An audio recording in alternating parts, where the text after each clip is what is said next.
There are very few other companies that has done what Rillping has done. Salesforce is a similar company. It's like a compound startup. Correct. So Rillping has 3 clouds: HR cloud, IT cloud, and finance cloud.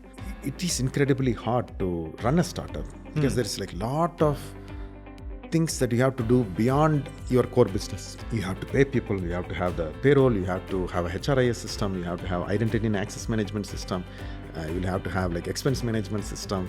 Take companies like Google and Microsoft and Amazon, the 3 biggest $1 trillion companies. They have not solved the problem of HRIS system and identity and access management system being separate. We came up with this advertisements, engineers run Rillping, the whole Billboard's campaign.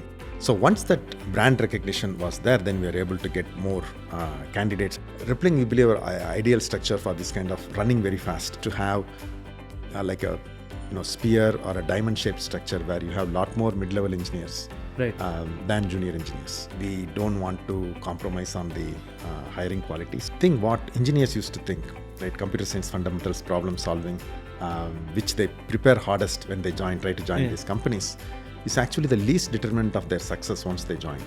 The progress in technology creates always more opportunity. While one type of role might diminish, the increase in opportunity creates like a lot more new roles. Hey, hi. Welcome everybody to another episode of Scalerpod. Today we have with us Shiva. Shiva is the site leader of Rillping in India. Welcome to the episode, Shiva. Happy to be here, Arna. Yeah. So I'll get started with my typical first question that happens on this podcast, which is what does your day at work look like? Because I get a lot of different answers from CTOs of small companies to CTOs of big companies to somebody who is on a sabbatical, different answers. So looking forward to your answer to this. Interesting. Which day? So because there is no typical days. Correct. If you have a very interesting job, you better not have typical days. Right. Generally, it's if I were to talk about like a month and generally how do a pie chart of it, for example, right, then that will fall into. Right now, we are spending quite a bit of time interviewing and growing the team, hiring. So good amount of chunk of time goes into recruitment, either direct interviewing or related to recruitment. I think a lot of people would have seen those ads everywhere across the town recently. Yeah. all of that, even planning for that kind of campaign and everything is into the recruitment bucket. And then you, of course, have to deliver things.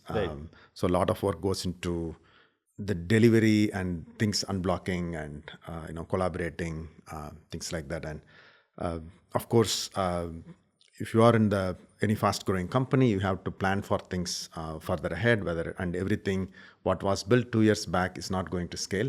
So you are in a perpetual state of rebuilding, rethinking things that are existing in addition to building something new. So definitely that the engineering, design, engineering excellence, operational excellence, and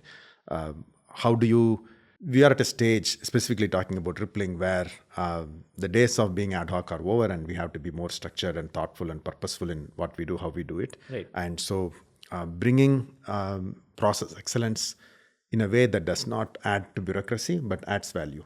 Right. So some of that, and sometimes it's just like ad hoc because you are going to have production issues. Many of these things, like especially payroll, for example, is like it has dropped a deadline. Otherwise, people don't get paid. So any issues, it better be fixed immediately, and you better look at it. So some of those things I can get paged at middle of the night. So it's not a typical day; it's a typical 24-hour period, and it depends. Like when the SVB scare happened, it was on a Friday morning, and over the weekend, many of us had to work through to move our accounts to JP Morgan. And so it depends. There is like wide variability, but this is the ballpark. Recruitment, delivery, focusing on delivery, engineering, building, designing, or having that conversations. I'm more focusing on the excellence part of it, how to build that a sustainable structure. So that these things become automatic rather than a few hero engineers or hero managers championing it. It kind of becomes ingrained into the culture, and then rest of it is like one-on-ones and all the other day-to-day managerial things. Yeah. Right. So I'll come to talking more about Rillping as well, and that's I feel a lot of people who would be the audience for this podcast, people who are from, let's say, the Indian tech circles. I know many who have heard about Rillping as like a great engineering place, they hire and all of that, but many of them don't know what all does Rillping actually do. Yeah. So I will get those answers. But before that, I'd love to take a walk through your career journey. Okay. Lots of great places you have been at. So where did the career in tech start from? Where all places you have been so far? Yeah. So immediately after my undergrad, I did from Indian Engineering College, Chennai, and then went to Purdue to do my master's. And that was the time the dot-com bubble, the great dot-com bubble happened. The year 2000, that's when I passed out. So that was the period where companies would send limos to pick you up for the interview. And the interview is not an interview. It's more like they take you to fancy places for lunch and give you an offer and try to make you accept that. So it was, you're really pampered if you graduated at that period. But the bubble didn't last for long. In a few months, it kind of bubble dropped. And that was the period I also did a small startup. This is the time many of the audience will think I'm like a dinosaur for this, but this is before smartphones.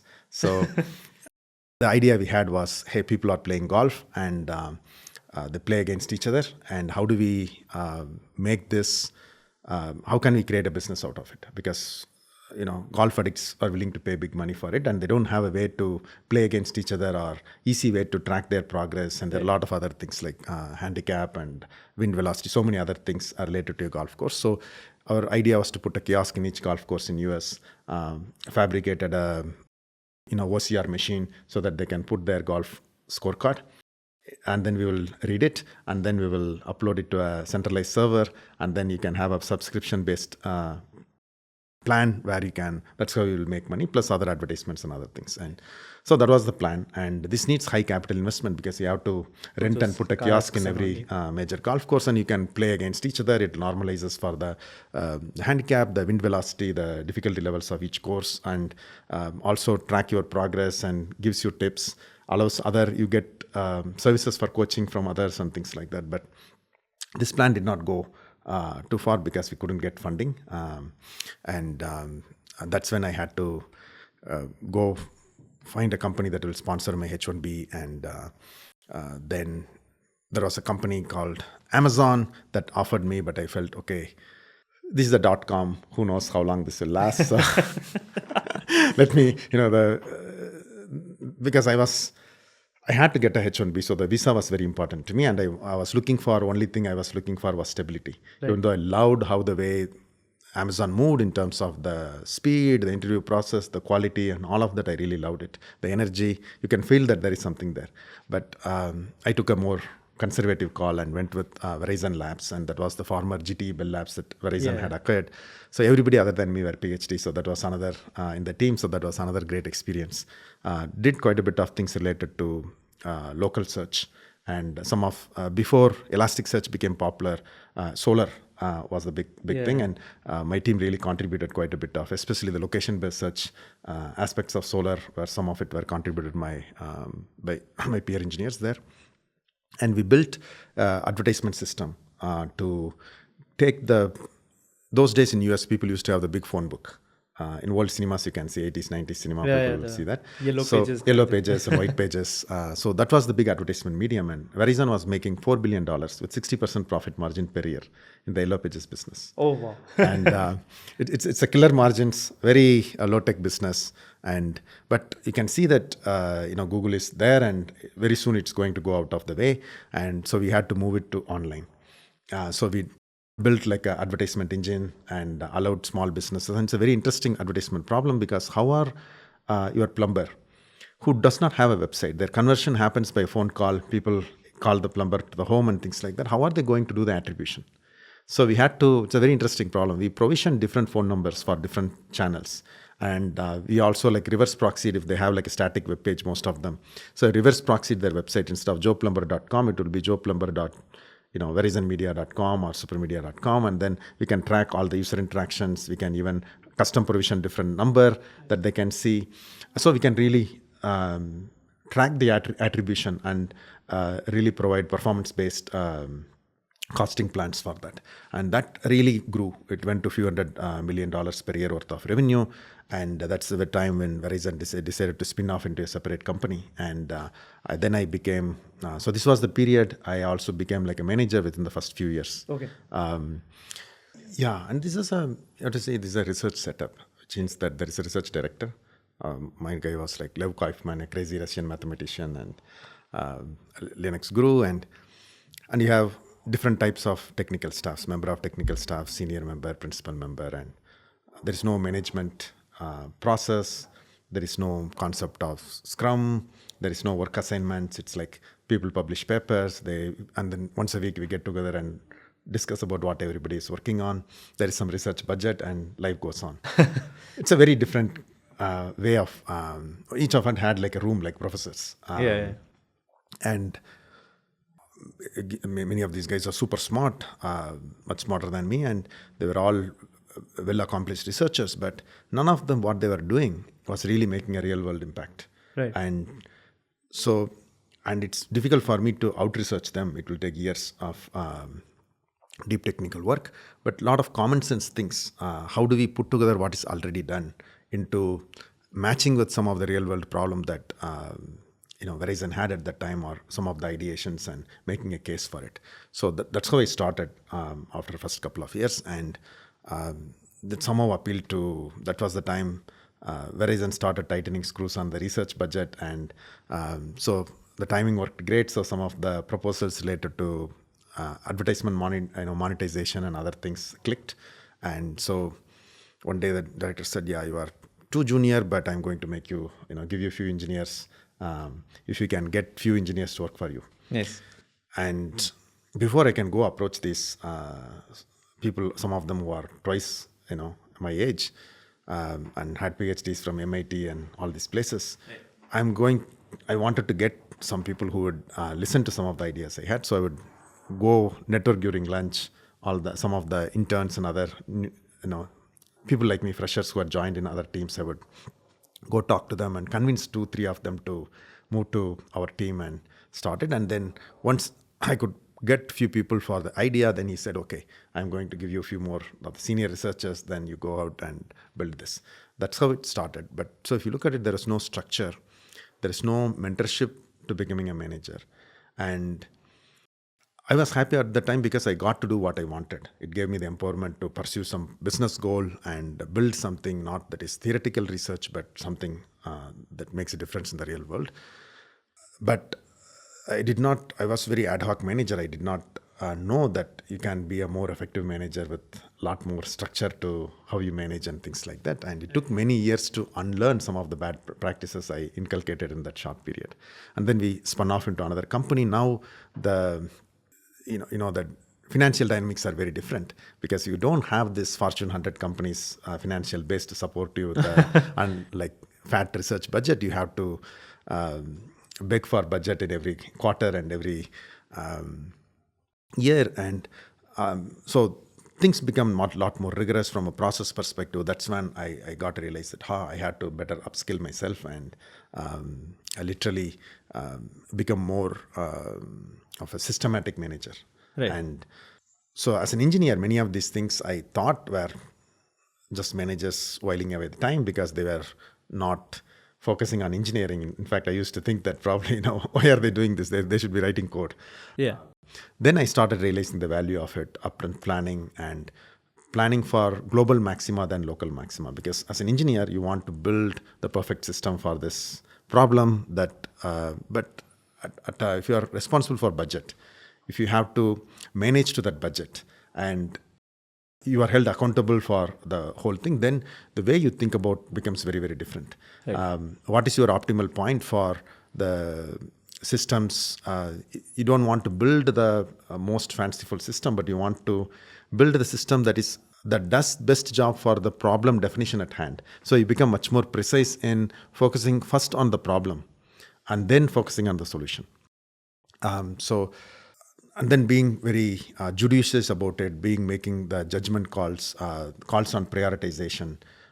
Sometimes what engineers we used to dismiss as grunt work or not like it. Sometimes from a business perspective, those things are a lot more important.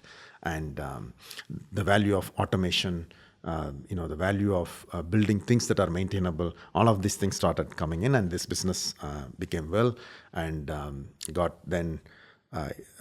one of the things we did was, because we had a thing of validating millions of addresses of all the businesses globally. So I started using the micropayment architecture AWS had called MTurk.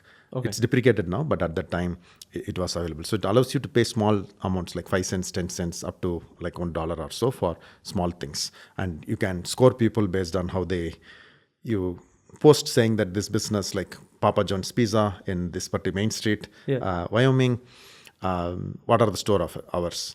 Like people can cloud source that information and they get paid for it. Oh, nice. How do you prevent people from committing fraud? Because there are a lot of students who want to make a lot of money, just click different options. And so you'll have to give the same problem to multiple people and then have a scoring system to score that, okay, this person consistently gives an answer that is way out of bounds with what everybody else is giving. So probably they are not right. So I will start diminishing their score, and if they fall below a threshold, I won't give them any other questions. And some people are more accurate, I will pay them more and I will give them more questions, and I will have less verification steps for their answers. So build this kind of a scoring methodology, scoring model, and really scaled it. So it became the biggest power user of that particular AWS API. And then Amazon called me to be part of their web services advisory committee. And at that time, Amazon used to have something like where they call their power users. And this is like a very informal setup. Basically, their product managers, an opportunity for their product managers to interact with their power users of AWS different services and use that to improve. This is also very early days of AWS itself. Yeah, very early days. I'm talking about before 2009, 2006, 2007, very, very early days, right? Probably 2008 and 9 is when this happened. So then many of what we did then eventually became default offerings from the MTurk program. This kind of scoring system and other things. And then one thing left to another, and I got an offer from, got invited to interview with a couple of teams in Amazon. I chose the advertisement group because it's close to my heart at that time. And then I moved from Boston to all the way to the West Coast, Seattle. That was really that was around 2009 or 10, I believe. A really great thing, because this was a lot of 0 to 1 things were happening in Amazon at that time on the advertisement space, and it had direct visibility of Bezos, because Amazon was not profit making at that time, and advertisements, as you know, is a very high profit margin business. And so every little initiative Bezos was directly reviewing. So what my director would write the 6-pager, the OP1 doc will get reviewed with the S team. And so I got to do a lot of 0 to 1, like the Amazon retargeting, the ads that you see follow you everywhere. So I was involved in building one of the early versions of it.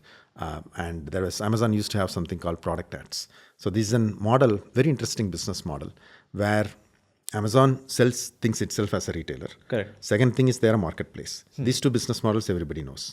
Product ads was a third business model, which is there are companies like Apple who don't want to be a marketplace merchant and sell things. Only Apple's reseller will be selling things on Amazon. Correct. Same thing with Gap and some other brands. They did not want their products to be sold. They want only to be bought on their website. Right. Bezos wants Amazon to be the world's largest assortment of product catalog and this thing. So this is an opportunity for them to advertise their products on Amazon. So it will look and feel like any other product catalog. You'll find it in the search listings everywhere. But when you click at the buy box, instead of add to the cart, you will be taken to the the website, the advertiser's website, where the cart experience will happen. Okay.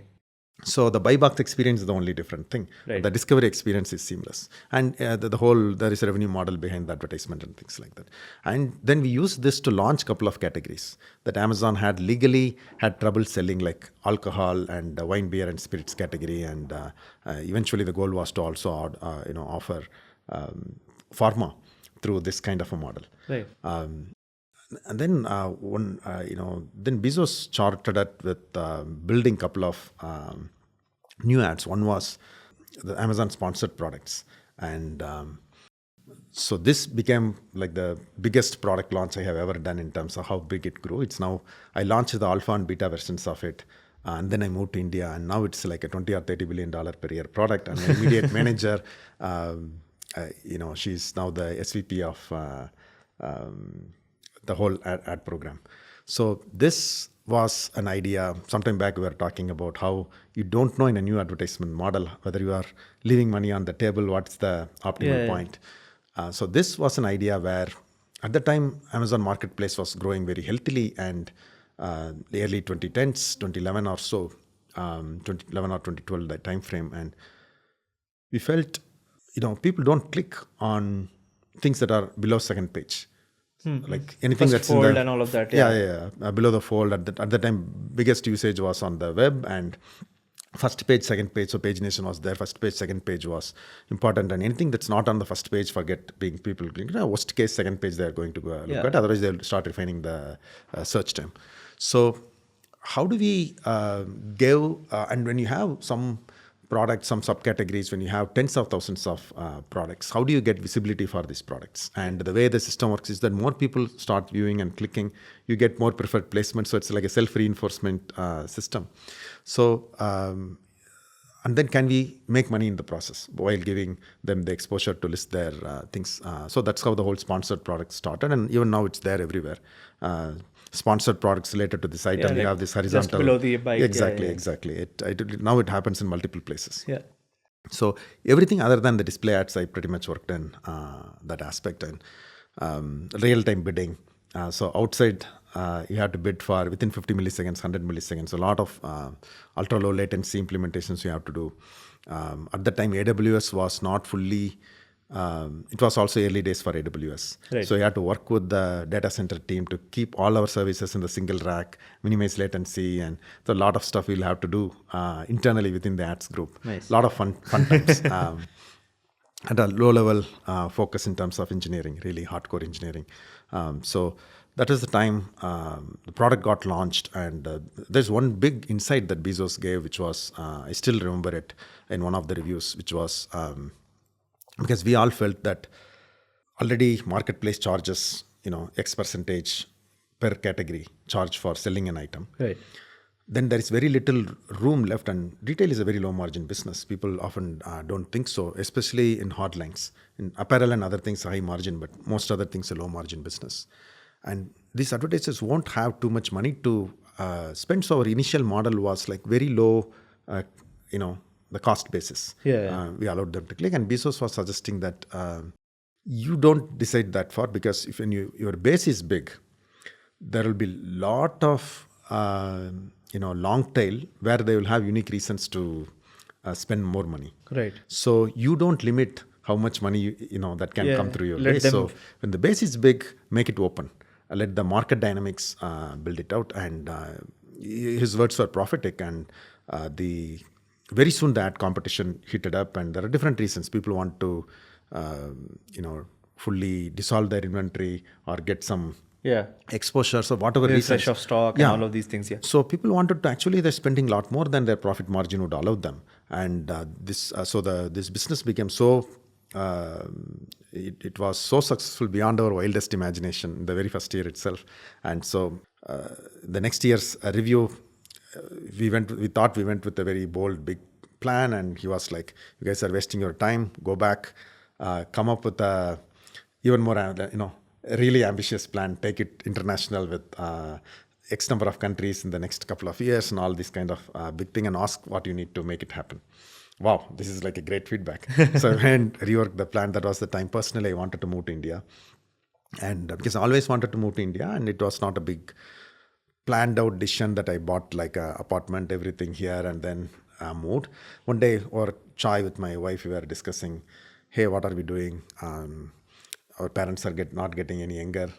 Should we go back? And then she said, yeah, we are also, expecting a second child at that time. So after the baby is born, why not go back? It's a lot easier to raise kids in India than in US. And so it happened that the next day I talked to my director. He was like, there is a leader in India who is leaving the role, and we are looking for a person to take charge of and build the advertisement program, the team for the ads group in Bangalore. So why don't you go fly out there, talk to them, see if you like the team, you want to take it up. That's great. So I flew the next month, talked to the folks, really liked the setup, but it became more like a GM role where I had not just engineering, I had like product management, UX design, business operations, Right. From technical account management to go-to-market teams and I was started with taking some of these things globally, like to Europe and Far East. So I had small teams like in Luxembourg for Europe and in Beijing, and hired like a lot of native European language speakers in Bangalore. A lot of new learnings. None of it is tech, but it grew a lot of muscles I did not know that is needed for this thing. First of all, first time P&L kind of responsibilities, and working with wide array of stakeholders than just what an engineering leader will normally work with, which is product manager and few other departments. You have to work with legal, work with compliance, work with finance so closely. Every country launched so much strategizing and other things that it opened up like a lot of, it was a big humbling experience, and it opened up like a lot of newfound respect for every aspect of the business. Right. That was there. And I did it for, so I moved to India around 2013. I did it for a year and a half, this thing, and it kind of became, I kind of started feeling that this is great. We're launching in different countries, and those of you who might be aware, at that time, Amazon had something called Jungly, which was a comparison shopping website. That was based on the backend powering that was our ad platform. Okay. Because we had a mechanism to get data from third-party merchants. Right. Add that, clean it up, add it Very to good to compare Amazon's same catalog. item across multiple places and see where it's... So Amit Agarwal, who was the India head, he had the brilliant idea of, before we launch Amazon India, let's create a comparison shopping website of other third-party catalog, see which ones users like, and so we use that for inventory planning and all of these things. So it was like intelligence gathering operation, and so the Jungly. So I had like a role to play in Jungly indirectly. So the backend was powered by our ad platform, and so Dale was the guy who was doing the Amazon India part of it. So I worked with him, and Dale is now the CTO of Swiggy. So, and then Rajesh was other leader who I worked closely with. He was building some of our systems they wanted to customize. So Rajesh forked it, and Rajesh Uplapati is now, I think, the CTO of Nykaa. So it's interesting times then. And then I wanted to get more closer to engineering and product. I was getting more into the business side of things. Well, it was great. My core strength is engineering and product. I wanted to get there. That's the time Target approached me saying that, hey, we want to up-level our engineering capability, and we have to take up Amazon. So we want to build the engineering team in Bangalore and substantially invest in it over the years, raise the level of engineering. Until then, they were outsourcing it to Infosys of the world, and they wanted to build a captive center that will be a center of excellence, on par with FANG companies, and build products that can compete against Amazon in the market. So I joined there, and the problem statement looked interesting.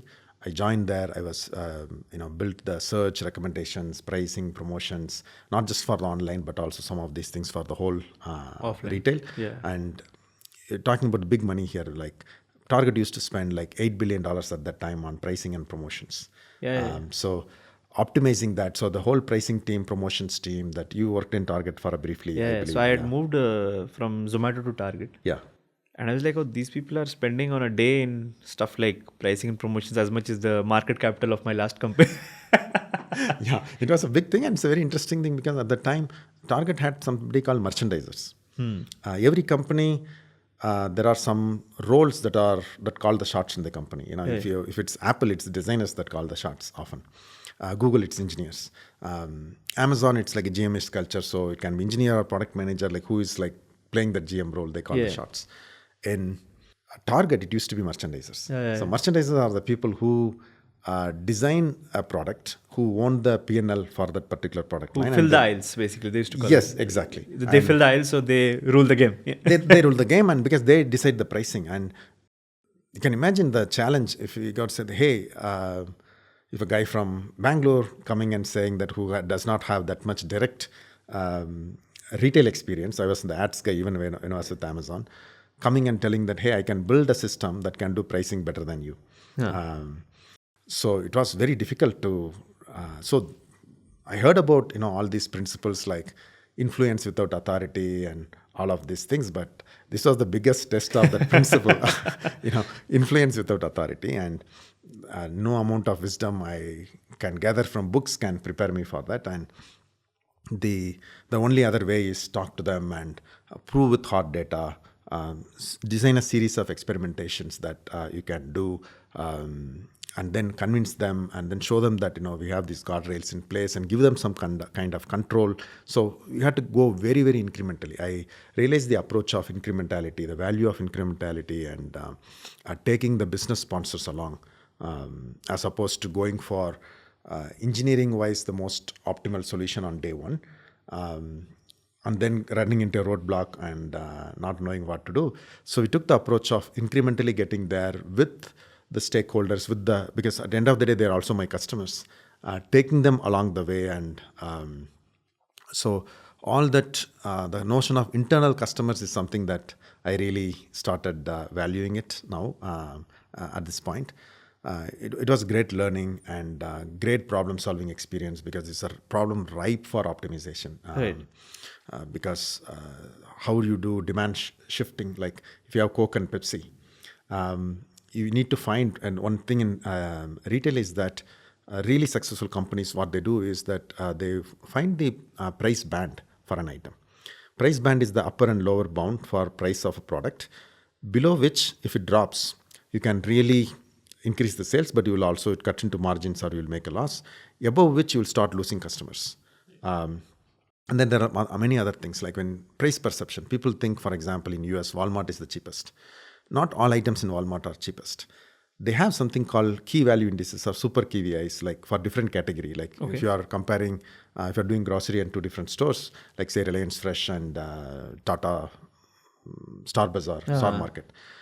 You won't compare the price of every little thing. Yeah. You will compare the price of banana, egg, milk, few other things. Yeah. And then if these things, you feel whichever is cheaper, you kind of have a mental formulation that is cheaper, and you may buy some very fancy mushrooms or things like that, and you won't compare the price of it everywhere. Even so, what the art that Walmart has perfected, even to some extent Amazon has perfected, was they're very good in identifying these KVIs and super KVIs at a category level and undercutting their competition for those items and give the price perception that they are the cheapest. Okay, right. So how do you identify at a zip code level? Because you're not solving it online, you are solving it at both omni-channel use case, online and these things. Are very interesting engineering problems.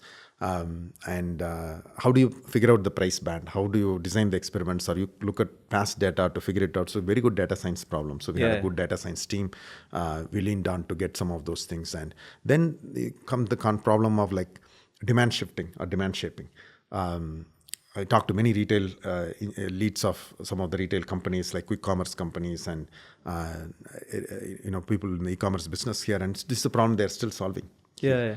So demand shifting is, if I have Coke and Pepsi, I have an inventory problem. I have, like, say, a lot of Coke, less Pepsi. If I price Coke slightly lower than the price of Pepsi, I can shift demand internally. And sometimes I also want to. There are a lot of times you want to.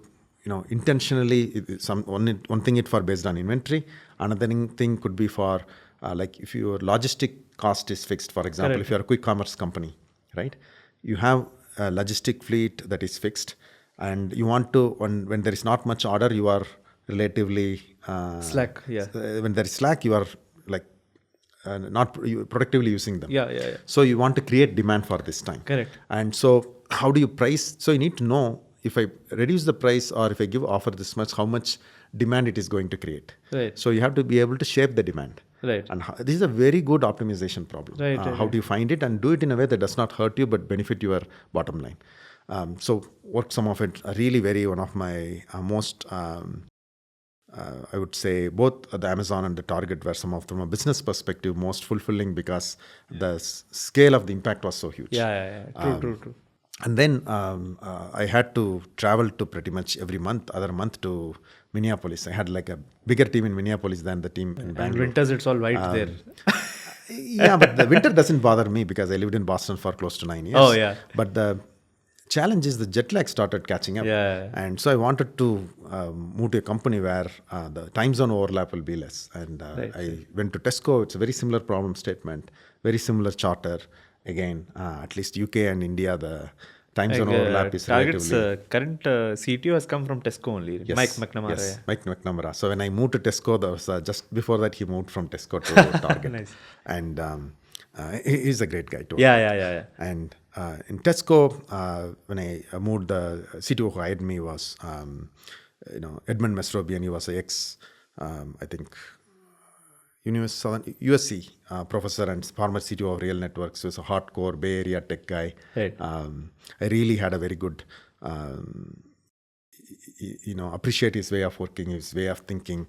But like year after I joined, he left because the new leaders, Tesco's CEOs changed and the business strategy changed. They did not want to invest in digital that much. They want to fortify their store operations and things like that. And so the reason guys like me were brought in by Edmund, and Edmund himself kind of didn't materialize. So that was the time I started thinking of my own startup.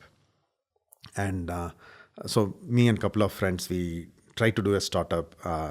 So one of my friends is a serial entrepreneur, Rajini Anachi from Boston, and another is Dr. Kavi. So he's like an MBBS doctor with a PhD in machine learning. He heads the whole Harvard's medical NLP, medical natural language processing, because medical NLP is a nuanced subdomain of NLP. Okay. Because the tolerance, you have to be very, very precise. You cannot have too many false positives and in terms of how you interpret. So the precision is very, very important than the recall. So we wanted to do something. This is slightly before COVID. We wanted to do something. I think that is what companies like M-Fine are doing now. So this was the time we were like a tele medicine kind of an app with little bit of lot of AI involved in diagnostics. So at that time, by the time we were building our prototype, we already saw that M-Fine had launched. They covered pretty much same ground, so we were trying to repivot. And then I moved out of that venture, but my friend Rajini is still continuing with it, but it got so repivoted. Now it's like a drone kind of drone optimization company for entirely different domain, but Rajini is running it now. So that was the time I was looking to do something that directly, even more India, it impacts the India customers. And that's when, I met Pankaj Gupta at Google, and he hired me to, lead from the engineering perspective, lead the engineering for Google Pay for India. That was a very interesting time because UPI was really picking up, but we had the challenge of the competitors, like especially Paytm and PhonePe. They had this wallet system. Wallet is great because you control the end-to-end ecosystem. So from a reliability and speed perspective, it works great. With UPI, you have to get the banks involved, PSPs involved, a lot of errors and other things could happen. But this is interoperable. That is a closed system. And Google does not have a wallet policy. It wanted to be like Android, wanted to embrace the interoperability of UPI. And so the whole idea we went with was, hey, how do you make transactions fun? So if you look at Gpay, the look and feel will be clean, simple. It's not littered with so much possibilities. But there is from the UX to the animations to the gaming, there is like a fun gamey feel to it. Introduce the scratch cards and yes. And some games happen, like some cricket Diwali game, some travel across India and all of these things. Build a energy house and all these things. So all these kind of games. So there's like a gaming layer on top of the transaction layer. It's a very interesting stuff. And so it's a very different. It was a very different experience in all of these companies. From pure research company where no process existed, zero process existed. Only thing valued was your ability to go deep from a research perspective, like core intellectual caliber is what valued at that place. And then to the company where you are facing the hard reality of sustainable business, running it. Execution is more focused on execution, to Amazon, where it is 0 to 1 within the confines of a bigger company, but you are pretty much running like a startup, building things. And then like the GM kind of operations within Amazon, and then transitioning the team, hiring the new kind of engineers, building the the recruitment policy, the interview mechanisms for target, that whole create the job ladder for the new type of engineers, all that stuff, work with peers to get it done. Similar things, redoing some of those things in Tesco. And then when you come to Google has pretty much solved for all of these things. Recruitment is not a problem for them. People flock to Google, at least in India, and until recently that used to be the case. And every lot of things, Google has already tried optimize to the maximum or got it to the level where any incremental change you can do is very, very marginal. So bulk of your energy, that is because they want you to focus all your energy on the problem that you are trying to solve for. But also the company is huge, and if your 5-year projection is not about $10 billion, you are nobody. Like for Google, you are not making a difference to the real company's bottom line. And Google does not have the culture of spinning it off into a separate company to monetize that like some other companies do. So while Gpay, it really grew well, immensely fulfilling role because I use it day to day. Family members use it. Everybody I meet on the street. Do you use Google Pay? Yeah, and they will talk about. They will come up with some gripes. They will come up with some ideas. So that's a really immensely fulfilling role from that perspective. But it is not core to Google's business. So the way how a company operates and makes decisions on things like that, how it is willing to bet further on, like if you, I know there is a difference between whether something is core to the company's long-term vision and this thing, whether something is, it's critical, but it is not core. So that was the time I wanted to explore, probably this is the time I should explore a startup that is where decisions get made faster and, and I wanted to learn something new. Like I have experienced B2C, advertisement speed, eCommerce, omnichannel, retail, pure research. Let me try something that is entirely different, like SaaS, or I never been in the SaaS or B2B space.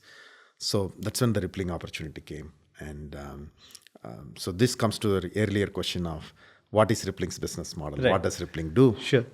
Why I joined Rillping? So Rillping is good startups are the ones where the founders do something not because they want the startup bug bites them and they want to quickly come up with some idea. Let's build chase after idea. Let's build a startup. What is the hot thing? Oh, now generative AI is the hot thing. Let's get a couple of AI folks. Let me start something. It does not really. Most of them don't really graduate beyond a point. The real successful startup companies are the ones where the founders really feel the pain of something that's a real world that pricks them. Correct. And they very deeply feel about the solution. They really thought long and hard about that for a while, and they have a solution, and kind of several things align in terms of product market fit, in terms of the timing, in terms of their inspiration to run the long haul with it, and their capability, charisma to get investors, and the competence to build the company, all of that. So what Parker was a serial entrepreneur. This is his third company, and what he has felt as a startup founder is you have been involved in some startups. So it is incredibly hard to run a startup because there is like a lot of things that you have to do beyond your core business. Right. You have to pay people, you have to have the payroll, you have to have a HRIS system, you have to have identity and access management system, you will have to have like expense management system. Once you are big enough, you need to have application tracking system for managing interviews. Yeah, especially during the COVID time, you want to be able to systems to handle remote onboarding, offboarding, and once you have enough number of people, you want to be able to do salary bands and compensation planning tools. You want to have device management. You want to have inventory management, and you want to have like you want to be able to do surveys. You want to be able to like time and attendance. Insurance, payroll, it keeps going on. And then there is the whole HR side of, so there's so many products. And the way the industry has evolved is that each product has evolved in isolation. They don't talk to each other. Yeah. As a result, So you have to upload your list of employees in a CSV to 10 different dashboards. And I've done that. And see, you may think that, that's because my company is a relatively smaller company, so we have not invested in this area.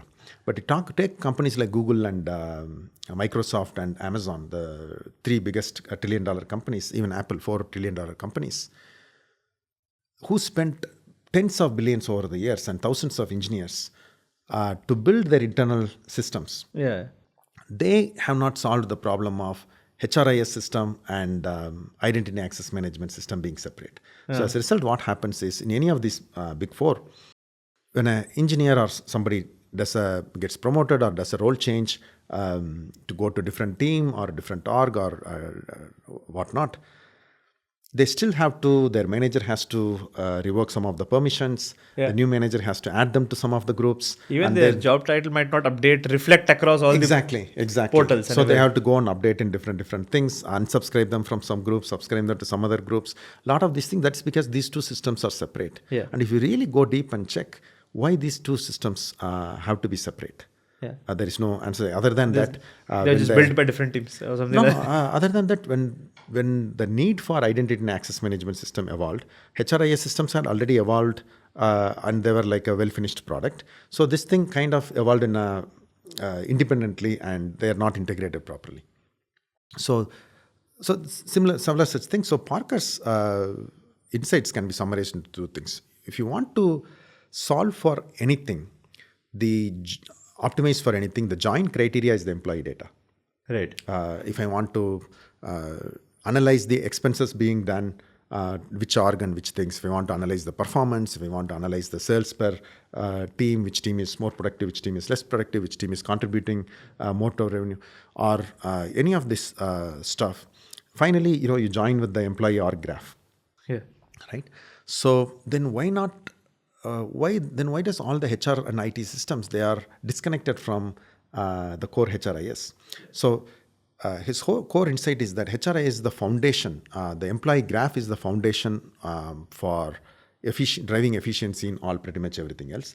And the second thing is that you want as much as tight coupling between HRIS system and identity access management system. Right. And the third, the kind of insight he had is the concept of a compound SaaS model, because the SaaS companies at that time, that conventional wisdom in the Bay Area or rest of the world is that you focus on one problem and solve it really well. So the kind of point solutions, that was kind of the market VCs, they were all encouraging that. And Parker's, as a customer of these solutions, was that's not driving him efficiencies. Because he has to then hire people to manage so many different things. He has to invest in separate analytical things where he gets all the data to create analytics dashboards that enables him to make sense out of different systems. So the idea here is, can we have like a compound startup where the base or the foundation or operating system of that is the employee graph, and with a fine-grained permissioning layer, because permissioning is important on who gets to do what on the employee data, and then provide some of the common functionalities like ability to do a workflow, create a rule, create an alert, generate a report, these things, and then build multiple products on top, because then creating a new product becomes a lot simpler. Right. Of course, there are obvious, as engineers, some of you and some of the people watching here may have questions about, hey, what about complexity? The dependencies of this thing, the ripple effect of a bad decision, bad schema, design, everything is like so much higher. Yes, those were the reasons people went for point solutions. But if you know some of these things upfront, and if you design from ground up with this mindset, with a lot of investment into upfront design and upfront separation of responsibilities to different systems, upfront clarity, you can address a vast majority of these challenges. And that's how Rillping was born. And there are very few other companies that has done what Rillping has done. You can talk about Salesforce.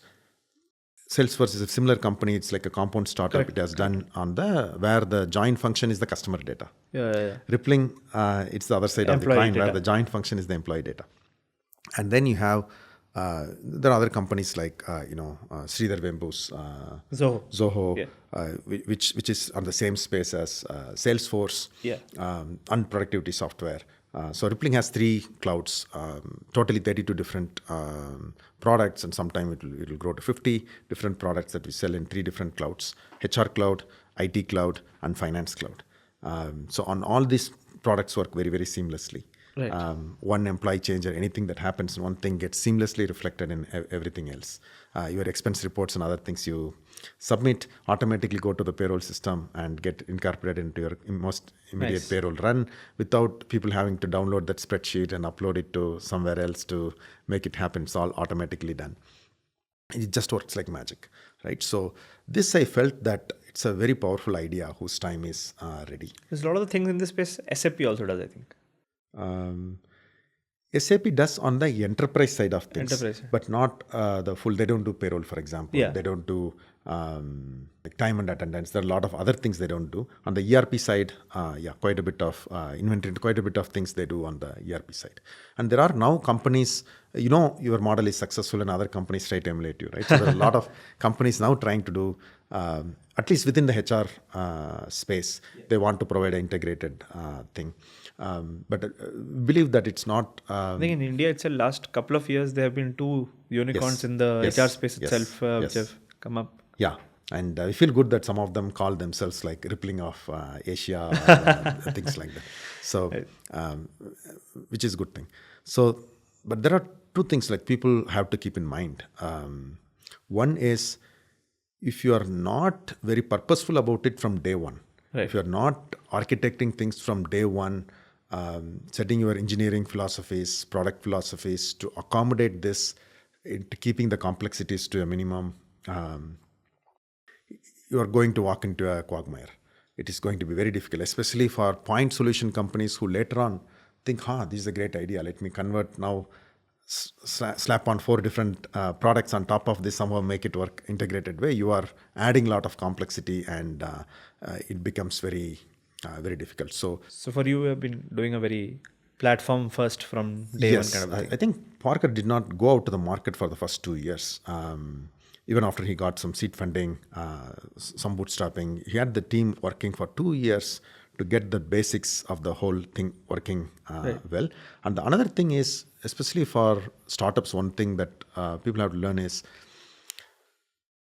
nobody gets it right the first time, right? So the systems evolve very frequently, and you cannot build all the products on day one either. Right. So most companies, even when they have this kind of a concept in mind, they are going to start with one product or a couple of products. And then once they get some scale, things like that, they will add on some other products. And by the time several years would have passed by, and your systems would have reached, for one product would have reached certain level of maturity, and it won't seamlessly integrate well with the other systems. Even though if that is your intention from day one. So one good thing that had happened for Rillping, whether it was conscious choice or it happened that way, is Rillping very quickly within the first few years built out few dozen products. So it gave the enough opportunity to bake everything to, the underlying Unity layer, figured it out, and the whole object model, or the schema, data schema, thought through properly with the right level of abstractions, the right structuring. That really helped. So if you are going to do a compound startup, you better be a compound startup from day one rather than on day 10. Right. So that worked out well for Rillping. That helped us avoid many of the pitfalls that can happen in designing any such compound kind of product. Right. Some questions about Rillping itself. Like, I mean, today, like when I know that Rillping has been also growing in terms of the type of clients which are coming. Like, it was something that startups were using, and now larger companies are starting to use. The entire quagmire of managing your employees, their access, their payroll, their attendance, and all of these things. And then across the the geographies and all that Rillping supports, there are a lot of regulations that you have to bake into this product, right? Like, say for example, to take a very simple example, like maternity leaves. Like, typically, like, I have seen that when you're buying a SaaS for, let's say, attendance, if that supports the local regulations, it leaves me a lot of headache. That it's great, you'll automatically manage it. It's not my risk that I will run into some compliance risk because my paternity leaves were less than what the government did that. Like, I think these are things that from a SaaS people start to expect.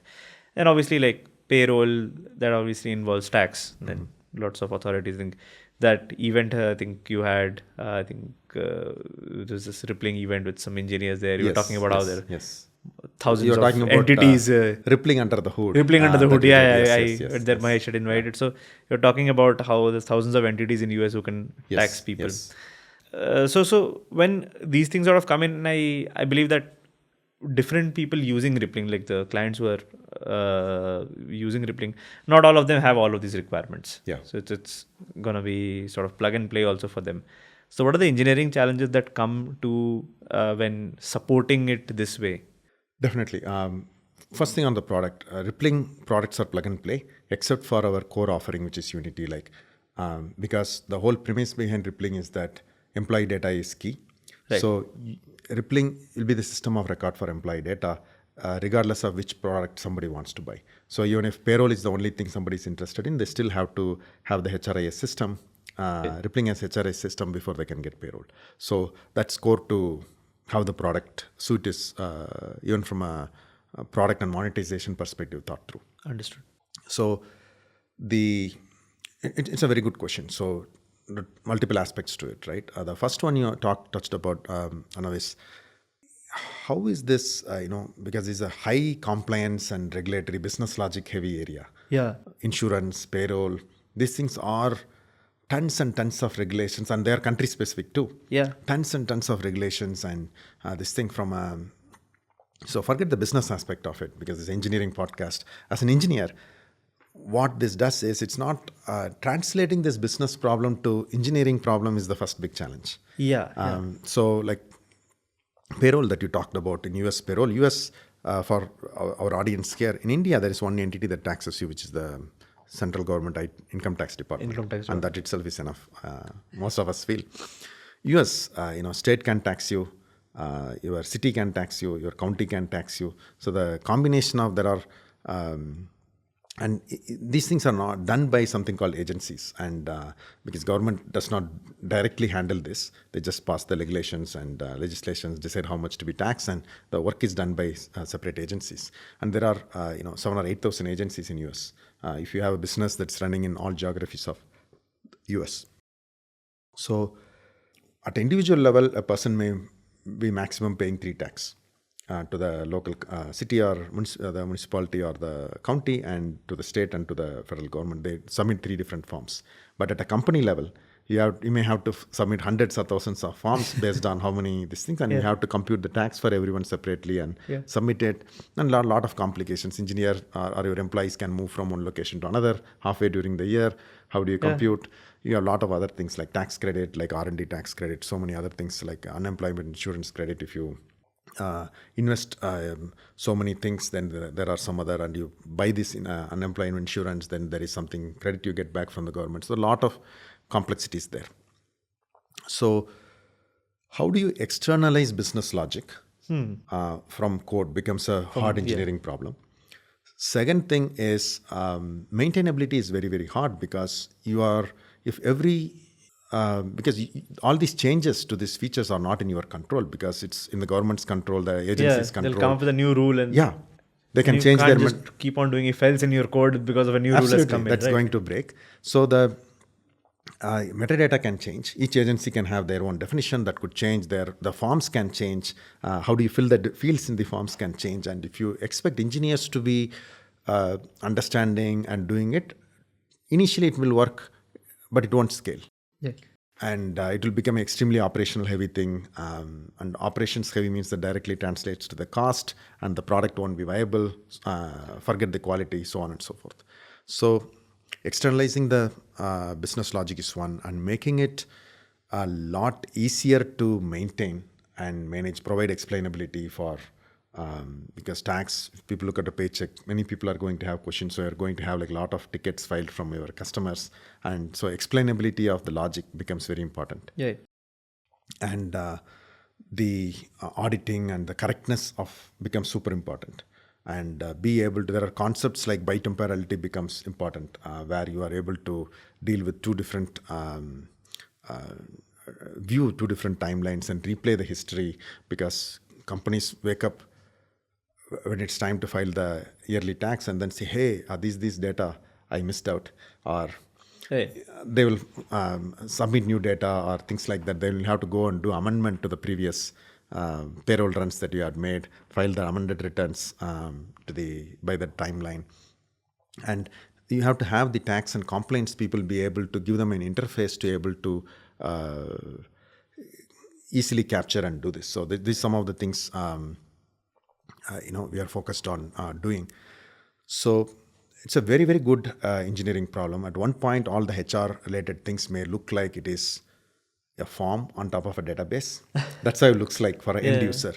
But the amount of complexity, so the scale here for us is not the scale that comes with B2C companies where suddenly I have 1 million TPS API. I have to design how I scale it horizontally. That's not the challenge we deal with. Scale of the logic. Scale of the logic, and how do you do it in a maintainable way, and that becomes challenging. And so a lot of things like workflows, state machines, and getting best practices around getting these things right. And externalizing code, there are a lot of things you can do. And if you don't do this right, like say you can put it in a rules engine, that can become equally complicated. Sometimes you'll have to even think about how often does this change take place. If the change is not that frequent, sometimes it's okay to have the logic in the code as well. Because the cost of building this kind of rules engine, and because even if you create like a new rule and other things, you have to write test cases. So engineers will anyway have to get involved. Otherwise, you have to build like a low code, no code system that enables the compliance and operations people to come and specify these things in a WSWG interface or using a DSL. And then you automatically generate test cases and figure it out. And so that kind of a low code, no code platform. But all these choices have to be very deliberate based on what is the real need. I won't just go and say low code platform is the best. That is great if you already feeling the pain of maintainability, and the rate of change deserves the investment in building such a sophisticated system. That applies to anything, I would say, in a startups, right? No premature optimization. You feel the pain, or you can clearly anticipate the pain coming at you down the line, and then you build for it. Makes sense. Because you touched upon this particular part that scale here means a very different thing. It does not mean like just like typically, let's say if you're doing like very on the edge consumer stuff, then it means scale just means TPS blows up. So multi CDN architectures and sort of how do you shard distributed computing becomes sort of the vectors of challenge, right? At a place like this where it's like a humongous rule engine in that sense, and every new geography you get into or every new big client that comes into brings another 50 new types of logic that you have to plug in here. So as an engineer who joins Rillping, right? what kind of things they would expect? Like, because typically what I see is like a lot of people envision B2C scale and they understand what that means and what kind of challenges they would be facing. Yes. Right. I'll get to the org side challenges as well, but at least as an engineering challenge, like somebody who would be joining. It's a brilliant point you touched upon, Arnav. So in B2C, people often take this thing of, hey, I want to go to microservices because each service has to be Uber scaled. Yeah. And it has to be hosted separately. Scale at different rates as well and all of that. Yeah. All that fault tolerance you'll have to build in, all that Hystrix kind of logic you'll have to do to failure handling and all that stuff. So in domain heavy operations where the scalability is the number of products and other things, you are looking at different dimensions of the problem. Right. Like, because almost all startups start like a monolith because that's how you get it off the ground. But then comes the question of, should we go to microservices, to go to mono-repository, to multi-repository, all that kind of discussion comes in. And we don't feel a need to go full Uber microservice route. For us, the functional product boundary, keeping it intact, gives like a lot of benefits. Right. Because there's like a lot of, we also care about performance because there are a lot of things that are scaled like based on number of employees in the company. Yeah. So a lot of operations like a payroll admin want to, or like a CFO will want to generate reports and other things to look at how the general ledger, they want to roll it up across the company in terms of cost and all this stuff, right? So as the company size grows, this can grow. And you don't want to have, like from a deployment perspective and other things, at least we want to have some sort of like a co-deployment as opposed to microservices deployment at the product level at least, if not the whole company level, go through, and even the repositories that way. Right, so not at a service level but at a product level. So the boundary will become more of a product eventually. That's where I believe we will get to. We are in the transition of, okay, we are at this. We already have more than one repository, but we are like all practical purposes a monolith. And how do we break it up? Should we break it up? Should we go to microservices or macro services? It's probably product-oriented macro services. Probably was because you have co-hosting, co-locating. There is like a lot of performance benefits to it and productivity benefits that engineers get. So that's the direction we are going. Right. And so there is no one answer to this question of, monolith versus microservice. It totally depends upon where you are as a company, correct, what your business problem is, and also how much investment it is going to take, because each one comes with its own cost. Right.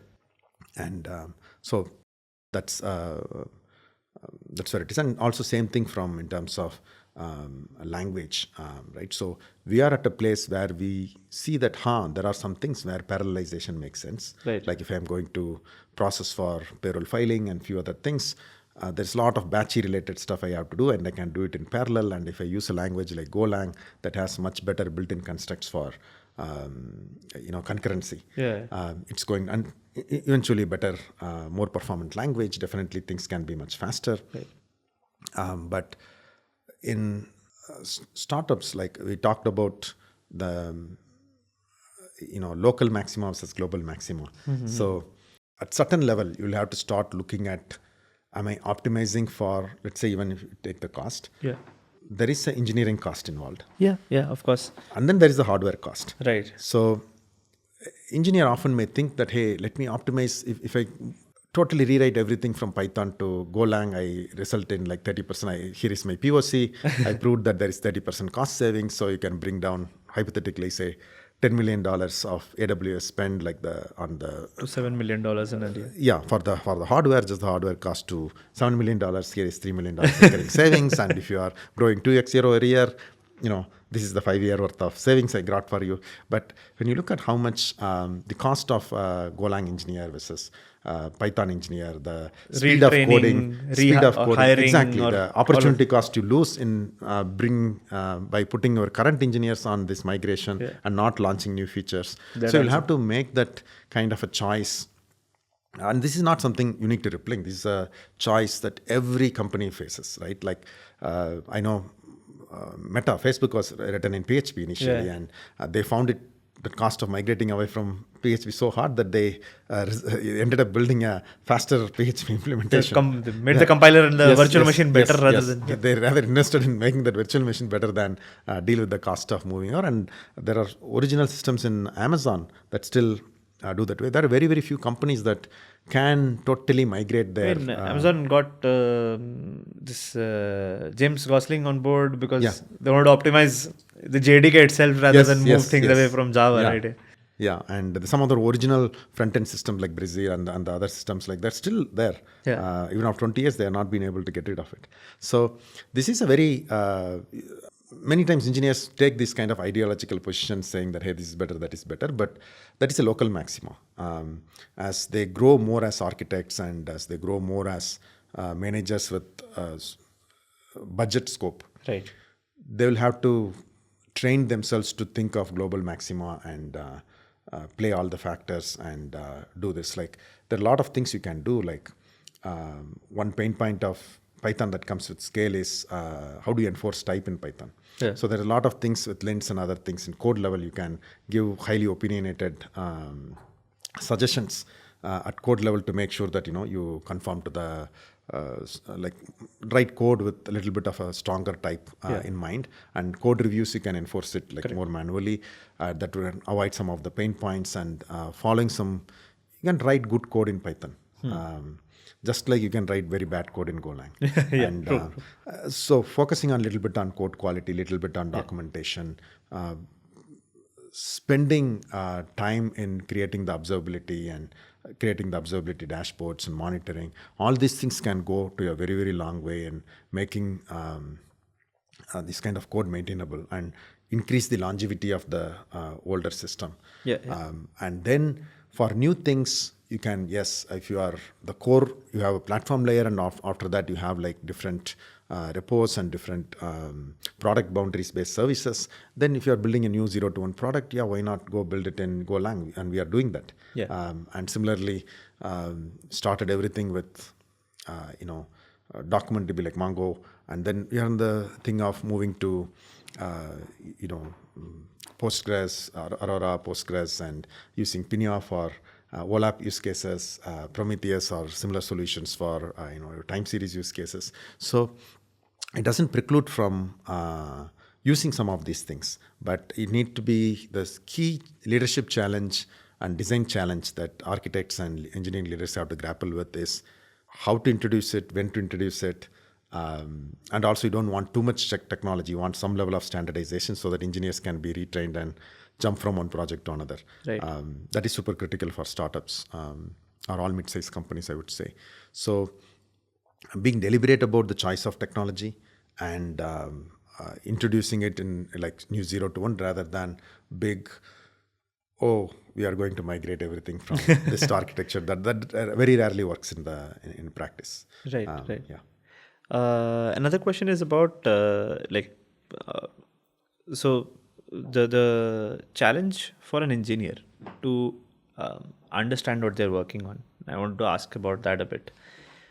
I'll also coming from, for example, an example of Target as well. So Target in this Manyata office, in their top level floor, they have set up a fake Target store there so that people at least get an experience of what a Target is, because somebody might be joining Target in India. They might not know that what the retail experience is like, because they're building a lot of retail intelligence software as well, like taking camera feed from the store, figuring out which aisles people are looking, those impression tracking at an eye level, they're doing these things.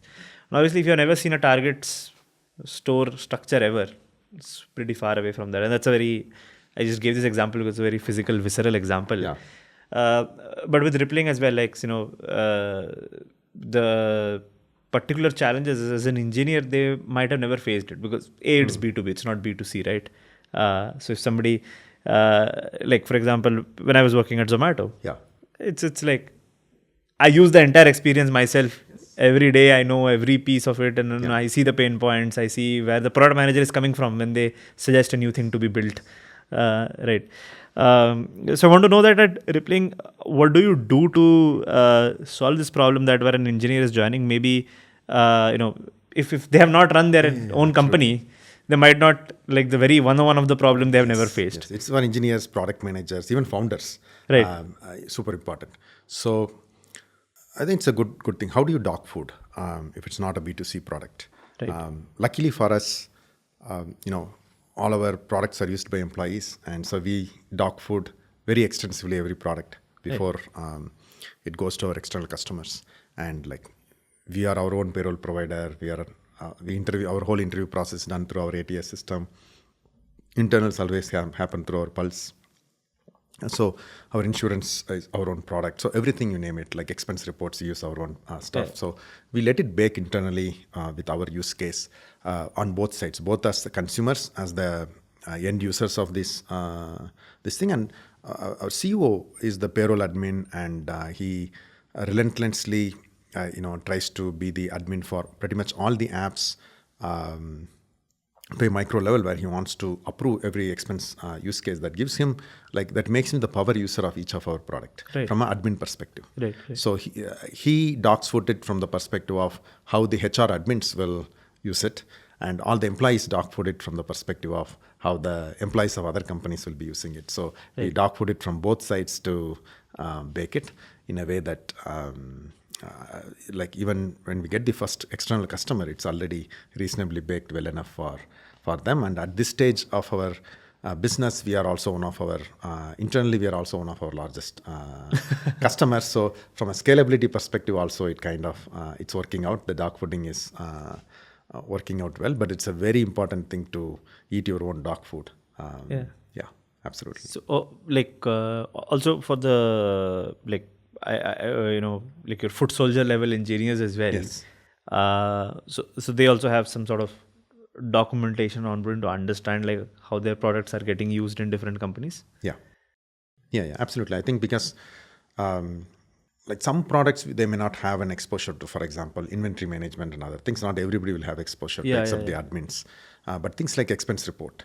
Yeah. When we file expense report, how easy it is to use the mobile phone to take picture of the bill and file for this thing. You can you get notifications on it, the latency, all these things we experience, like time and attendance. All these things we experience on a daily basis as users to quickly file a ticket, if something is not up to the expectations of you as a customer. Yeah. Right. So now I'll come to another aspect that I wanted to talk about. So with your, I think, variety of experiences from working at a research lab to working with very highly scaled up consumer businesses, and this is sort of a B2C problem statement. So for an engineer's journey, for somebody who is on this side of the table where they're building the tech, they're building the product, right? In your experience, how has it been adapting to all of these different types of businesses? Because like I was saying, in the research lab, you're not looking at the P&L every day, and now you're looking at some grant you have gotten for research, you're doing that. But there are businesses where you're looking at optimizing the cost and all of these things. So as a builder, how do you adapt, and what are the things that you even look for? When you get into a new place, how do you figure out how things will happen here? And this is a very, I would say, one of the most important things that often gets underappreciated, because a lot of engineers, because I spend quite a bit of time mentoring, even outside of my company, a lot of the people who worked with me previously, they are in touch with me and pick my brains, and I pick some of my colleagues' brains all the time. So the thing is, I will give you a quantified answer to this. Amazon, long time back, did a very exhaustive, thorough study. This was in the year 2010 or 11, 12, that time frame. Probably 14, 15, I don't know, when I was there. The study was, they took thousands of, because Amazon had a very detailed data on the high-level design, low-level design, computer science fundamentals, data structure algorithms, coding, and soft skills, right? The ownership, bias for action, all of this, ability to take feedback, keep a high bar. So all their leadership principles, they were scoring in the interview, and they analyzed what is the correlation between candidates' performance in each of these dimensions to their success in Amazon. Right. Which are the people who are not making it, and who are successful, who get promoted quickly, who get exceeds rating quickly. So long-term success also, not just in the first 6 months, Right. over a year, 2 years. Very large study done over several quarters with a very large user base, both in US and other geographies where they had offices. And the results were, overwhelmingly on one side, which is the thing what engineers used to think, right? Computer science fundamentals, problem solving, which they prepare hardest when they try to join these companies, is actually the least determinant of their success once they join. Right. The things like ownership, bias for action, and so some of the studies that were far more critical determinants of somebody's success than these things, even in a hard engineering IC role. I'm not even talking about engineering Management leaders, roles, management, or very senior Even ICs. for an IC role. ICs, the mid-level ICs I'm talking about. Right. It makes a huge difference. So this prompted Amazon to even change its leadership principles to put a ability to learn and be adaptable, like curiosity and ability to learn got introduced as one of the success factors, because people who had that, they were, because ability to be adaptable is a key. Yeah. Because companies keep changing, the industry itself keeps changing. With AI coming in and other things, it will keep changing even much faster pace going forward. So one thing is, if you ask, the other way to ask your question is that what would make people successful, right? That's the other way of asking it. And it is, you need that functional competence that's a given. It's like table stakes. That is needed to even open the door, right, and survive. But to be successful, it is the other, the fire in the belly, the ability to listen, be, introspect, that makes people adapt, and a little bit of humbleness and ability to collaborate. The having that bias for action, which enables them to make the right trade-off between right prioritization, right trade-off, and not get stuck with, tunnel vision and get stuck at one point. So all these things become much more critical as they grow longer term. Right. And then companies are not one way. When you think about it, even within product companies, right? With the difference between service companies and product companies, mindset is so different. I will get there eventually probably. But even within product companies, people think it's all the same. It's not. For example, different companies have different management styles. And different managers have different management styles. Right. And you have like this kind of command and control kind of companies where the founder is highly opinionated and hopefully intelligent and competent, and have a very clear way of setting up things, how this is how it is to be. And similarly, that managers can have that kind of this thing, and those managers who are also strongly competent in their field can be successful in this kind of management style. And each manager is also an employee that has another manager above them. Yeah. So for every person, some people flower very well under this kind of. They work well with a directive style of leadership. Right. If my leader clearly tells me what to do, things like that, I work. Some people blossom in that kind of a model. Some people cannot tolerate that. Yeah. They want to work in micromanagement or something like that. Yeah. Micromanagement, or even if they're not micromanaging, they're very directive.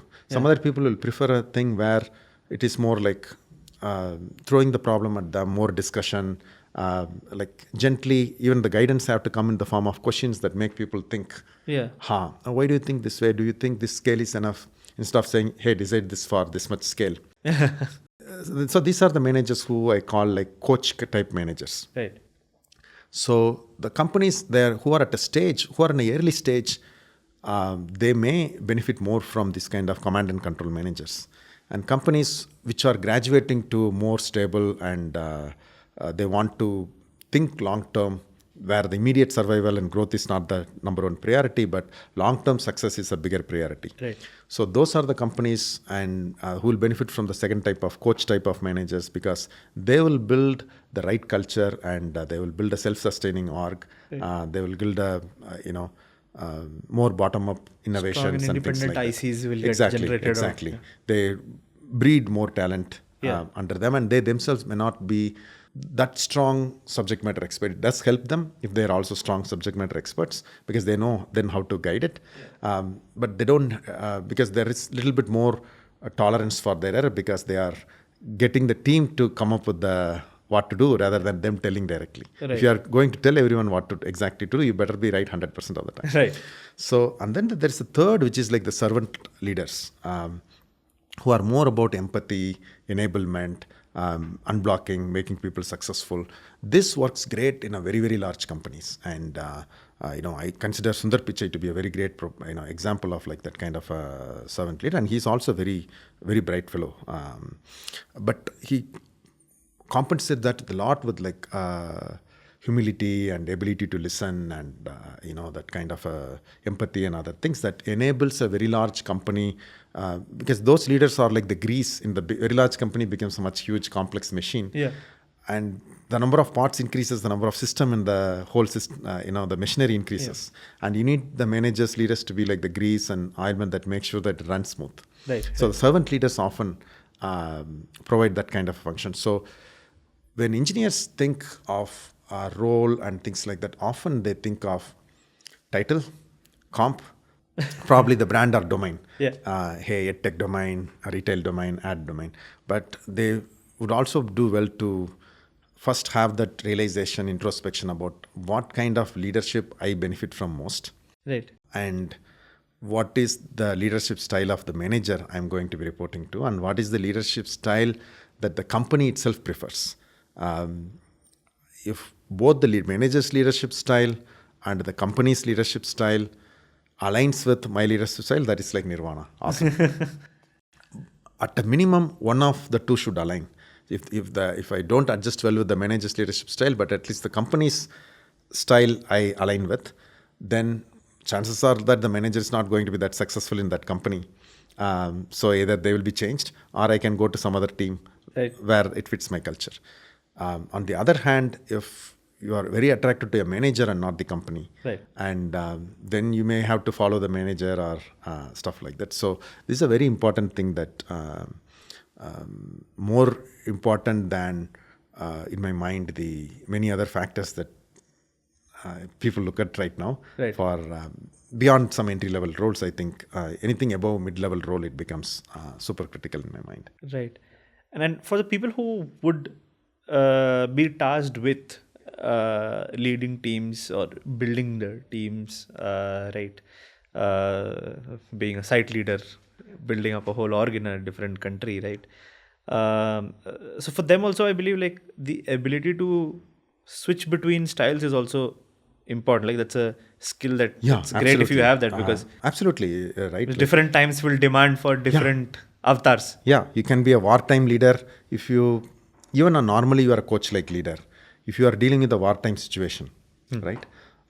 Like a huge security scare or like a SVB kind of issue that hits you, then you have to be very prescriptive, very directive, wartime leader. So very seasoned manager should be able to wear more than one hat. And even if somebody grows through the company for over a period of time, they should be able to have different hats at different stages of the company. Right.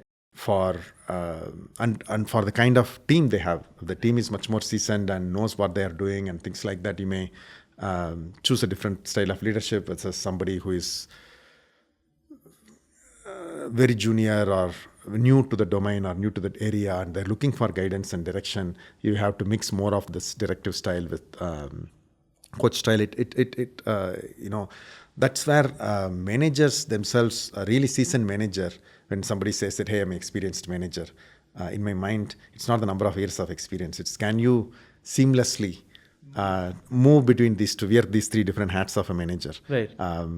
Can we be a servant leader at some point and directive leader at some point? Then you are a very experienced, seasoned manager to me. Otherwise, in years of experience, it was the opportunity given, right? And otherwise, take some more years and build these skills. Yeah. Right. And typically, somebody going to Rillping these days as an engineer, what kind of growth opportunities and the management culture they would be expecting? Yeah. So we talked about keeping the complexity to a minimum and velocity high in startups. We talked about compound startups, right? So one of the things Rillping focuses on the complexity is not just the product complexity. The org complexity is equally Conway's important. law. Yeah. Our complexity. It always bites you. Yeah, absolutely. Our complexity is equally critical. So how do you, one way to keep our complexity low is have a small org. So that reduces the communication complexity as well. And the way Rillping thinks of how to do a small org, because at some point as the company grows, the org size also has to grow. But one way you can keep it low is by hiring more senior engineers, or like instead of a normal structure of like a pyramid structure, which most companies adopt, because you have like a lot of junior engineers, some mid-level engineers, very few senior level engineers. But then your overhead becomes high. The amount of time you have to spend on up-leveling, overall that and the communication, all these things become very high. Right. So Rillping, we believe, our ideal structure for this kind of running very fast at different in the kind of complex scenarios and making less mistakes is to have like a spear or a diamond-shaped structure where you have a lot more mid-level engineers than junior engineers. Okay. It's very difficult to get to because the talent pool is does not align to this vision. For many orgs, this kind of a pyramid might work. Yeah. Because there's also the cost factor involved. Because but if you can typically the organic way of a pyramid structure, that's how it is. Yeah. That's how the industry also looks like. Yeah. If you map the whole industry, it's like a pyramid. Exactly. But if you focus more on automation and less on can the kind of very cookie cutter kind of things that engineer can do, can I build sophisticated systems, reduce that?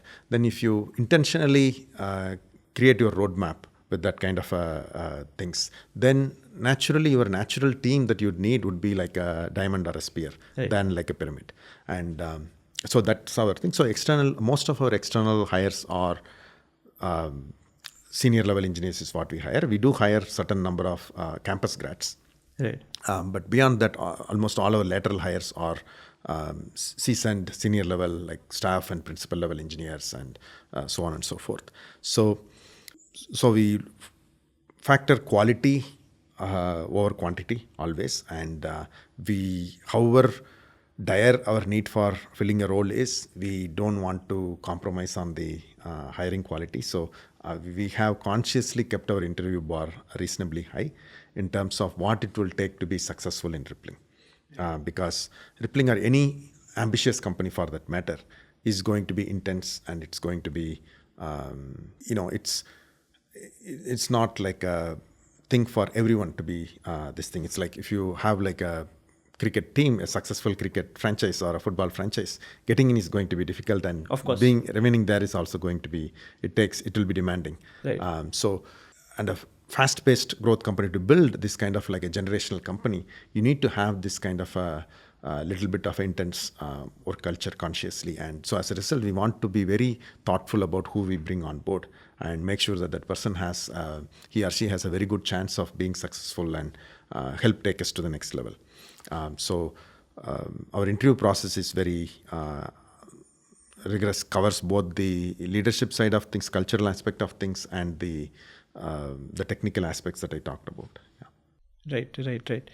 One thing is like when you're bringing in a lot of senior engineers, especially like you're hiring staff and principal, the hiring bar being high, it's I think getting to be well known in the industry nowadays as well about Rillping. So like for them, once they're here within the org that they're growing, how do you enable that? Like it's mostly like set them up with great coaching and let them decide things. So one thing that we realized was it is also important to many companies start with sink or swim. We believe we have done our best to hiring, but after that, because it's intentional, because startup, everybody's running hard, they don't have time to write a lot of documentation and things like that at the early stages of the startup. So newcomers find it very difficult because it's not that much well written, documentation. There's a lot of tribal knowledge. It's a problem endemic to all startups and even many mid-sized companies. And so initially setting people up for success is a very important thing. Personally, one thing I look for is because many of these things are up to the manager, right on the ground. I look for is at the time of interview, I try to figure out what makes a person click. What is a person's superpower? Everybody has some unique superpower. There's a certain level of bar that the company looks for, like in terms of functional, cultural aspects. But beyond that, what makes some person successful? And I ask myself, as a manager, has I really enabled that function to blossom in that area? Hey. If I have done that, then I have done justice to my role as a manager. If I have not, then there is something I need to work on. So I would strongly encourage managers in all these kind of fast-paced companies to make sure that people have the opportunity to blossom to what is their superpower, right. Not just what we think at that moment is needed, but are we giving them opportunity to grow in that particular aspect? And the second thing is that we recently started something called Rillping Academy last year, which substantially helped with the way how campus grads are able to be successful and get promoted to the next level. Okay. So we had like very little, the performance-based, little to no performance-based attrition after that program, and they came through it. Nice. And all the managers are vying for these engineers because they became full-stack capable and they are well immersed in Rillping code base. So it was a 6-month program with a guided set of exercises and projects that they do under a good mentorship, and before they are, spun off as engineers under different teams. Now we are looking at how can we expand this beyond new grads for any lateral hires. Right. How can we have self-paced learning management system modules with hands-on exercises that can help move from a sink or swim culture to a setup for success culture. Right. I want to know a little bit about the challenges also for hiring itself for you. If you are looking with a target of hiring a good, the middle of the diamond with a lot of staff level engineers. And then this is what a lot of people in the tech ecosystem in India and the circle say, that even till let's say 8 or 10 years back, there weren't a lot of staff and principal level engineers in the Indian ecosystem itself. Mm-hmm. There were a lot of these captive centers in India where there's a lot of good SD2 senior engineers, and then the staff and principal level people are based out of the US office only. Mm-hmm. That's how it would be a few years back. But now, in the current tech ecosystem, how are you going about hiring for a... Yeah, it was very difficult to hire staff engineers or senior level engineers a year back. That's when we came up with this now well-known, Rillping's employee brand advertisements. Engineers run Rillping. Engineers run Rillping, Billboard's campaign. Billboard. So once that brand recognition was there, then we were able to get more candidates. At least people became curious. The number of people automatically applying to us directly increased, and all that stuff happened. Right. But still, then the problem was we faced at that time was there are enough senior talent pool in Bangalore. Right. Okay. But the problem is many of them they're not ready to work in a startup. Many of them are compete with Googles of the world or Amazons of the world at that time. Yeah. And the recent some years when these FANG companies had these layoffs, totally changed the perception in people that until then the people's mind was, hey, if you are in big companies, you don't have to worry about the market fluctuations, you are set. And then they realized that, there is more possibility. It's not about that. It's about the company's growth trajectory and how the company is growing rather than the company's size. And so, because in India, many engineers from conservative background are very conservative in making these choices. They may like to work for a company. Grow up, parents telling us to have a government job. And exactly, right. So the job security is very, very ingrained into our thought process and decision-making process. So recently in the last 6 months, there has to be a profound shift in people are thinking. Previously, our problem was closing. We would be able to find people who are good enough, but they will choose to stay because of hey, this is a startup, I'm not sure whether I should join kind of thing. But now that has substantially changed in the last 5-6 months, I would say. Got it. One final question, and I have to ask because it's the AI craze and all everywhere today, and something in relation to particularly this org structure itself. So, I mean, people are talking about that, very cookie cutter jobs, repetitive tasks. AI could be coming in and probably taking those away.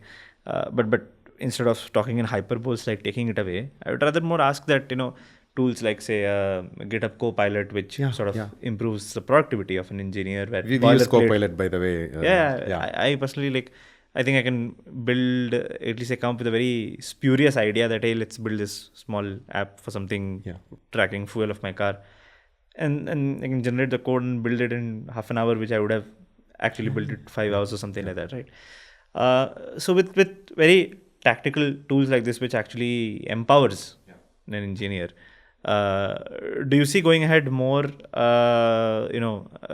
like sort of the pyramid shifting up in that sense and becoming this diamond model, which you're saying? Yeah. Like if you chop off the bottom of it's a pyramid at a higher level in that sense, right? Yeah. So I'm going to be speculating here because of course, I'm asking you to speculate only. Yeah, absolutely. So only future we will know as the years progress. But I'm absolutely convinced that it will, every new technology displaces some jobs, right? When the concept of managed software came, RDS came, lot of DBAs, the number of DBA roles, database admins, kind of, because when you had on-prem, the old traditional Oracle kind of setup, you had like a full-fledged DBA working around the clock. But now with RDS instance up in the cloud, that's fully managed. Or the cloud remote sysadmins to a degree the same. Yeah. So whole kind of how many companies have this, so many system admins and other things. Like 20 years back, they were like every company had so many system admins and DBA admins. Those jobs have mostly vanished right now, in at least the new age companies. So, but doesn't mean the total number of engineering jobs have gone down. On the contrary, it has gone up because the progress in technology creates always more opportunity. While one type of role might diminish, the increase in opportunity creates like a lot more new roles. Right. So the number of engineering roles have increased, and people who are able to adapt, learn new technology and adapt, they have always like prospered and found another opportunity that hopefully paid them better. The same thing is going to happen with the AI. Lot of, let's say, generative AI, for example. So a lot of graphic design kind of people, first thing was that, hey, what will all these graphic designers, all these people will do? Because I don't need pay a person to create a logo or create like a flyer and other things. I can get AI to do it for free, and in 2 years it will definitely do a better job than humans. But then think about all the new opportunities this is going to create. Right. Like you have such a fantastic space.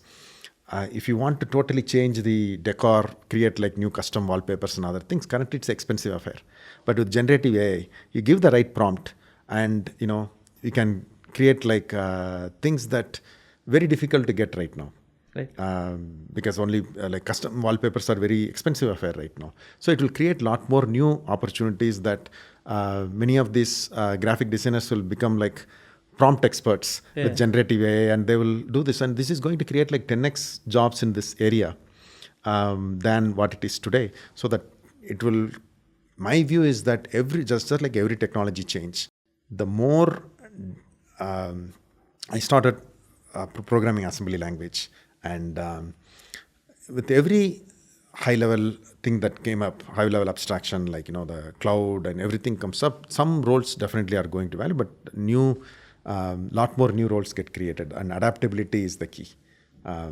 Ability to learn, that curiosity, being up with the industry, and if anything, the pace of the change is going to only increase. If we thought that internet and then the cloud were the two, pivotal changes, now AI will be much bigger than both of these put together. Right. And this is going to trigger a lot of changes at a much faster pace than what we have been able to adapt. So the adaptability will become even more of a order of magnitude bigger skill set to have than what it was in the past. This is what I believe. Yeah. Right. Thank you for that answer. And I think I'll take that summary from the conversation about being adaptable. I think everybody who would be listening to it also would get a lot to learn from that. Thank you once again for taking out your time. It's been a great conversation with you. Thank you, Arnav, Team Scaler, for having me. I really had a great, fabulous conversation. Thank you. Sure. And all the best for Rillping going ahead to hire all the engineers. Absolutely. Yes. Thank you. Thank you very much.